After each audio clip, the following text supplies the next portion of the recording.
Everyone, তোমরা সবাই কেমন আছো? আই হোপ তোমরা সবাই ভালো আছো। আজকে কিন্তু আমাদের বিবাহ বার্ষিকী, 8 বছর কমপ্লিট করে ফেলেছি দেখতে দেখতে। তো তার জন্য আমাদের ভাই বোনেরা এখন জেদ করছে যে ওদের কিছু খাওয়াতে হবে। আর এখন তো আমি বাবার বাড়িতে রয়েছি, তাই জন্য ওদের তো বায়না মেটাতেই হবে আমাকে। তাই একটু ছোট করে খাওয়া দাওয়ার ব্যবস্থা করা রয়েছে। প্রায় বলতে পারো 25 জনের হয়ে যাচ্ছে। তো মা রান্না করছে আমাদের রান্নাঘরে। তো আর এখানে কিন্তু প্রচুর গরম পড়ে গেছে, আর আমাদের টাইম 5টা 5:30 বেজে গেছে, আর প্রচণ্ড এখানে মশাও কামড়াচ্ছে। পেছন দিকে আমার ছেলে আর আমার দাদারা সবাই দাঁড়িয়ে আছে, ওরা একটু ডেকোরেশন করছে, একটু ফুল টুল দিয়ে সাজাচ্ছে।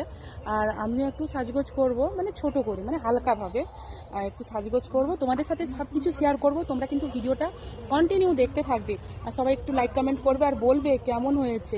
অনেকদিন পরে কিন্তু আমি ব্লগগুলো দিচ্ছি, বুঝতেই পারছো। মা কি রান্না করছে তোমাদের সাথে সেটাও শেয়ার করব।